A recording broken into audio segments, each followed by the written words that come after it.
আকাশবাণী আগরতলা। স্থানীয় সংবাদ পড়ছি অনামিকা কর্মকার। এখনকার বিশেষ বিশেষ খবর হলো, ভারতে দীর্ঘতম সময় ধরে নির্বাচিত প্রধানমন্ত্রী হিসেবে দায়িত্ব পালনে আজ রেকর্ড গড়লেন নরেন্দ্র মোদী। প্রধানমন্ত্রী নরেন্দ্র মোদীকে অভিনন্দন জানিয়ে কেন্দ্রীয় মন্ত্রিসভায় প্রস্তাব গৃহীত। প্রধানমন্ত্রী নরেন্দ্র মোদীর সুস্বাস্থ্য ও দীর্ঘায়ু কামনায় রাজ্যের সর্বত্র বিজেপির উদ্যোগে বিশেষ পূজা ও প্রার্থনা অনুষ্ঠিত। ত্রিপুরা ফুটবল অ্যাসোসিয়েশন পরিচালিত ঘরোয়া তৃতীয় ডিভিশন লীগ ফুটবল প্রতিযোগিতা আজ থেকে আগরতলায় শুরু হয়েছে। ভারতের দীর্ঘতম সময় ধরে নির্বাচিত প্রধানমন্ত্রী হিসেবে দায়িত্ব পালনে আজ রেকর্ড গড়লেন নরেন্দ্র মোদী। শ্রী মোদী 2014 সালের 26শে মে প্রথমবারের মতো প্রধানমন্ত্রী হিসেবে শপথ গ্রহণ করেন। আজকের এই দিনে তিনি পণ্ডিত জওহরলাল নেহরুর রেকর্ডকে ছাড়িয়ে গেছেন। জওহরলাল নেহরু 1952 সালের 13ই মে নির্বাচিত প্রধানমন্ত্রী হিসেবে প্রথম শপথ গ্রহণ করেন এবং 1964 সালের 27শে মে পর্যন্ত দায়িত্ব পালন করেন। নির্বাচিত প্রধানমন্ত্রী হিসেবে পণ্ডিত নেহরুর কার্যকাল ছিল 4398 দিন। 2014 সালের 26শে মে থেকে আজ 2026 সালের 10ই জুন পর্যন্ত প্রধানমন্ত্রী হিসেবে শ্রী মোদীর একটানা কার্যকাল 4399 দিন। দেশে দীর্ঘতম সময় ধরে নির্বাচিত প্রধানমন্ত্রী হিসেবে দায়িত্ব পালন করায় প্রধানমন্ত্রী নরেন্দ্র মোদীকে অভিনন্দন জানিয়ে আজ কেন্দ্রীয় মন্ত্রিসভায় একটি প্রস্তাব গৃহীত হয়। তথ্য ও সম্প্রচার মন্ত্রী অশ্বিনী বৈষ্ণব বলেন, এই প্রস্তাবটি জাতির প্রতি শ্রী মোদীর নিরন্তর সেবার এক ঐতিহাসিক মাইলফলক এবং এতে তার বিভিন্ন অঙ্গীকার ও অর্জনের রূপরেখা তুলে ধরা হয়েছে। তিনি বলেন, এই যুগান্তকারী অর্জনের জন্য প্রধানমন্ত্রীকে অভিনন্দন জানাতে মন্ত্রিসভা একটি 7 দফা প্রস্তাব গ্রহণ করেছে। কেন্দ্রীয় স্বরাষ্ট্রমন্ত্রী অমিত শাহ প্রধানমন্ত্রী নরেন্দ্র মোদীকে আন্তরিক অভিনন্দন ও শুভেচ্ছা জানিয়ে সামাজিক মাধ্যমে বলেন, প্রধানমন্ত্রীর এই 12 বছর ভারতের আত্মসম্মানের পুনরুজ্জীবন, সাংস্কৃতিক নবজাগরণ এবং ঔপনিবেশিক মানসিকতা থেকে জাতির মুক্তির এক উজ্জ্বল দৃষ্টান্ত। এই 12 বছরে দেশের সীমান্ত আরো সুরক্ষিত হয়েছে, কাশ্মীর থেকে 370 ধারা বাতিল করা হয়েছে, রাম মন্দির নির্মিত হয়েছে, নকশালবাদের বিরুদ্ধে চূড়ান্ত সাফল্য অর্জিত হয়েছে এবং সন্ত্রাসবাদ দমন করা হয়েছে। আজ এক নতুন ভারত আত্মবিশ্বাসের সঙ্গে প্রতিটি বিশ্ব মঞ্চে তার পরিচয় প্রতিষ্ঠা করেছে এবং বিশ্ব এক সক্ষম, শক্তিশালী ও রূপান্তরিত ভারতের উত্থান প্রত্যক্ষ করছে। প্রধানমন্ত্রী হিসেবে নরেন্দ্র মোদীর তৃতীয়বার শপথ গ্রহণের বর্ষপূর্তি দেশের মানুষের অটুট আস্থা ও বিশ্বাসের প্রতিফলন। দীর্ঘ সময়ের নেতৃত্বে তিনি উন্নয়ন, স্থিতিশীলতা ও সুশাসনের এক দৃঢ় দৃষ্টান্ত স্থাপন করেছেন। একটি প্রতিবেদন। ভারতের 14তম প্রধানমন্ত্রী হিসেবে দায়িত্ব গ্রহণের পর থেকে নরেন্দ্র মোদী ধারাবাহিকভাবে দেশকে নেতৃত্ব দিয়ে চলছেন। বর্তমান সময়ে তিনি দীর্ঘতম মেয়াদে দায়িত্ব পালনকারী প্রধানমন্ত্রী হিসেবে ইতিহাসে স্থান করে নিয়েছেন।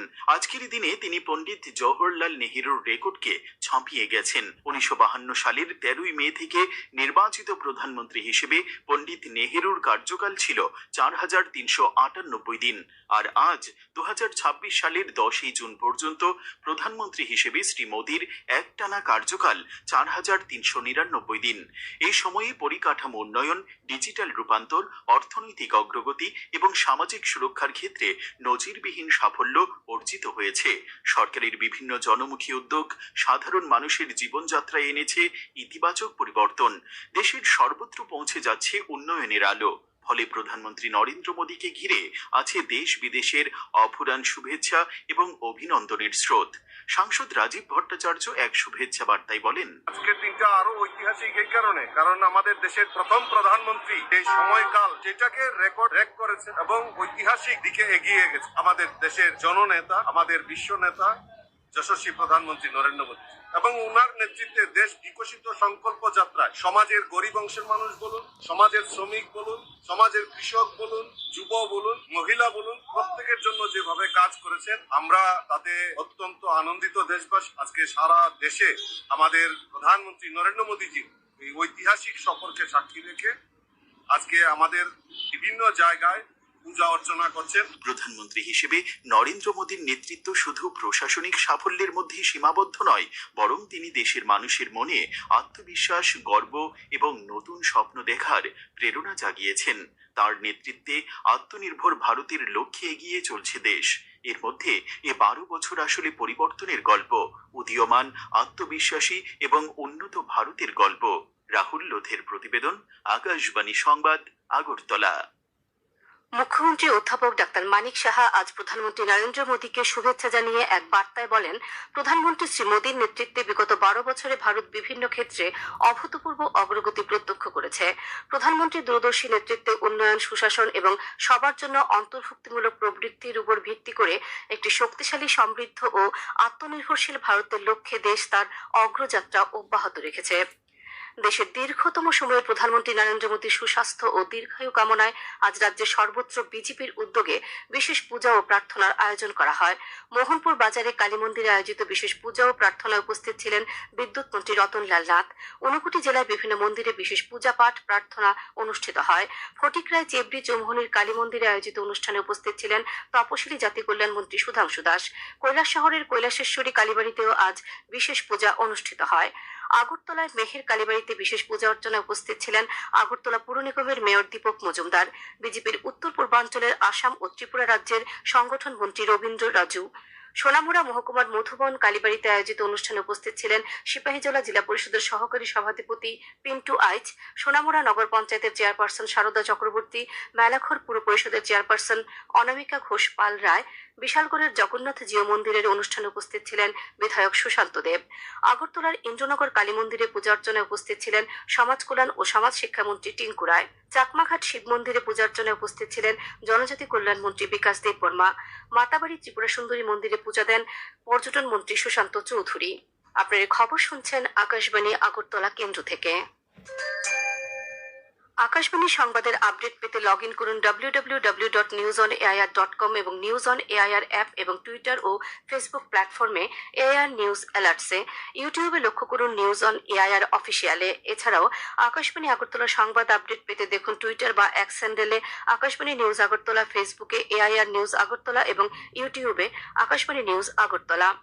কেন্দ্রীয় সরকার আগামী 1 জুলাই থেকে ভিবিজি রামজি চালুর লক্ষ্যে সারা দেশের রাজ্য এবং কেন্দ্রশাসিত অঞ্চলগুলোর জন্য 95,692 কোটি টাকার একটি অন্তর্বর্তীকালীন বরাদ্দ দিয়েছে। এর মধ্যে ত্রিপুরা পেয়েছে 1,041 কোটি 7 লক্ষ টাকা। গতকাল নয়াদিল্লিতে কেন্দ্রীয় কৃষিমন্ত্রী শিবরাজ সিং চৌহান এক বৈঠকে জানান, বরাদ্দকৃত এই অর্থ সারা দেশের প্রায় 2,80,000 গ্রাম পঞ্চায়েতের কাছে পৌঁছবে।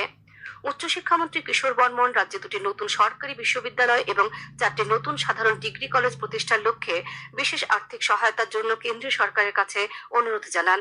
গতকাল নয়াদিল্লিতে কেন্দ্রীয় শিক্ষামন্ত্রী ধর্মেন্দ্র প্রধানের সঙ্গে রাজ্যের উচ্চশিক্ষা সংক্রান্ত বিভিন্ন বিষয় নিয়ে আলোচনাকালে তিনি এই অনুরোধ জানান। আইআইটি খড়গপুরের সহযোগিতায় সরকারি ডিগ্রি কলেজগুলিতে দক্ষতা ভিত্তিক ও বৃত্তিমূলক পাঠ্যক্রম চালু ও সম্প্রসারণের প্রস্তাব নিয়েও আলোচনা করা হয়। পুলিশ মহানির্দেশক অনুরাগ তদন্ত কার্যে সাফল্যের জন্য আজ 9 জন পুলিশ আধিকারিক ও 2 জন পুলিশ কর্মীকে পুরস্কৃত করেছে। আজ আগরতলায় পুলিশ সদর দপ্তরে আয়োজিত অনুষ্ঠানে পুলিশ মহানির্দেশক তাঁদের হাতে শংসাপত্র তুলে দেন। পুরস্কৃত আধিকারিকরা হলেন উত্তর জেলার পুলিশ সুপার অভিনাশ রায়, কমলপুরের এসডিপিও সমুদ্র দেববর্মা, ট্রাফিক পুলিশের ডিএসপি প্রণব দাস, কল্যাণপুর থানার ওসি আশিস সরকার, পশ্চিম আগরতলা থানার ওসি রানা চ্যাটার্জি, খোয়াই জেলার 3 এসআই রণজিৎ সরকার, কমলারানী মুরা সিং ও বিভাস চন্দ্রনাথ, পশ্চিম জেলার এসআই রথীন্দ্র দেববর্মা, খোয়াই জেলার 2 কনস্টেবল অলোক দাস এবং সোমা দেবনাথ। নেশাবিরোধী আইনে 3 অভিযুক্তের বিরুদ্ধে 20 বছরের সশ্রম কারাদণ্ড, 1 লক্ষ টাকা জরিমানা অনাদায়ে আরো 6 মাসের কারাদণ্ডের সাজা ঘোষণা করল সোনামুড়ার স্পেশাল এনডিপিএস জেলা আদালত। সরকার পক্ষের আইনজীবী গৌতম গিরি জানিয়েছেন, সাজাপ্রাপ্তরা হল বেলোনিয়ার পিয়ারবাড়ি থানার অন্তর্গত মাথাইশিল, মানিক মিয়া, প্রশান্ত রায়। ত্রিপুরা তপশিলি জাতি সমন্বয় সমিতির সদর মহকুমা কমিটির পক্ষ থেকে আজ 12 দফা দাবিতে তপশিলি জাতি কল্যাণ দপ্তরের সহ অধিকর্তার কাছে ডেপুটেশন প্রদান করা হয়। সংগঠনের সাধারণ সম্পাদক দিলীপ দাস জানান, উল্লেখযোগ্য দাবিগুলোর মধ্যে রয়েছে তপশিলি সম্প্রদায়ভুক্ত ছাত্রছাত্রীদের স্টাইপেন্ড ও স্কলারশিপ সময়মতো প্রদান করা, তপশিলি জাতিভুক্ত অনিয়মিত কর্মীদের নিয়মিতকরণ, ডক্টর বি.আর. আম্বেদকর মেধা পুরস্কারের অর্থের পরিমাণ বৃদ্ধি করা প্রভৃতি। ত্রিপুরা ফুটবল অ্যাসোসিয়েশন পরিচালিত ঘরোয়া 3য় ডিভিশন লীগ ফুটবল প্রতিযোগিতা আজ থেকে আগরতলায় শুরু হয়েছে। উমাকান্ত মিনি স্টেডিয়ামে অনুষ্ঠিত উদ্বোধনী খেলায় ইউনাইটেড বিএসটি 2-1 গোলে উমাকান্ত কোচিং সেন্টারকে পরাজিত করে। মোট 14টি দল আসরে অংশ নিয়েছে। ত্রিপুরা ক্রিকেট অ্যাসোসিয়েশন পরিচালিত মেয়েদের ঘরোয়া ক্রিকেট প্রতিযোগিতার আজ 4টি খেলা হয়। নরসিংগড়ের টিআইটি মাঠে অনুষ্ঠিত খেলায় জিবি প্লে সেন্টার 39 রানে রয়্যাল কোচিং সেন্টারকে এবং এমবিবি স্টেডিয়ামে কর্নেল কোচিং সেন্টার 188 রানে স্ফুলিঙ্গ ক্লাবকে, তালতলা মাঠে চাম্পামুড়া কোচিং সেন্টার 2 উইকেটে ক্রিকেট অনুরাগী কোচিং সেন্টারকে এবং নরসিংগড়ের পিটিএ মাঠে মডার্ন ক্রিকেট একাডেমি 22 রানে ব্রাইট ক্লাবকে পরাজিত করে। আবহাওয়ার খবর। আগামী 24 ঘন্টায় রাজ্যের সবকটি জেলায় বজ্র বিদ্যুৎ সহ ভারী বৃষ্টিপাতের সতর্কতা জারি করেছে আবহাওয়া দপ্তর। আগামীকাল দিনে সর্বোচ্চ তাপমাত্রা 33 ডিগ্রি সেলসিয়াস এবং সর্বনিম্ন 25 ডিগ্রি সেলসিয়াসের কাছাকাছি থাকতে পারে। আজ দিনের সর্বোচ্চ তাপমাত্রা ছিল 34.8 ডিগ্রি সেলসিয়াস এবং সর্বনিম্ন 23 ডিগ্রি সেলসিয়াস। বিকেল 5:30 পর্যন্ত বৃষ্টি হয়েছে 6.2 মিলিমিটার। শেষ করার আগে বিশেষ খবর আরেকবার। ভারতের দীর্ঘতম সময় ধরে নির্বাচিত প্রধানমন্ত্রী হিসেবে দায়িত্ব পালনে আজ রেকর্ড গড়লেন নরেন্দ্র মোদী। প্রধানমন্ত্রী নরেন্দ্র মোদীকে অভিনন্দন জানিয়ে কেন্দ্রীয় মন্ত্রিসভায় প্রস্তাব গৃহীত। প্রধানমন্ত্রী নরেন্দ্র মোদীর সুস্বাস্থ্য ও দীর্ঘায়ু কামনায় রাজ্যের সর্বত্র বিজেপির উদ্যোগে বিশেষ পূজা ও প্রার্থনা অনুষ্ঠিত। ত্রিপুরা ফুটবল অ্যাসোসিয়েশন পরিচালিত ঘরোয়া তৃতীয় ডিভিশন লিগ ফুটবল প্রতিযোগিতা আজ থেকে আগরতলায় শুরু হয়েছে। স্থানীয় সংবাদ আজকের মতো এখানেই শেষ হলো। পরবর্তী বাংলা স্থানীয় সংবাদ প্রচারিত হবে আগামীকাল সকাল 7:35 মিনিটে।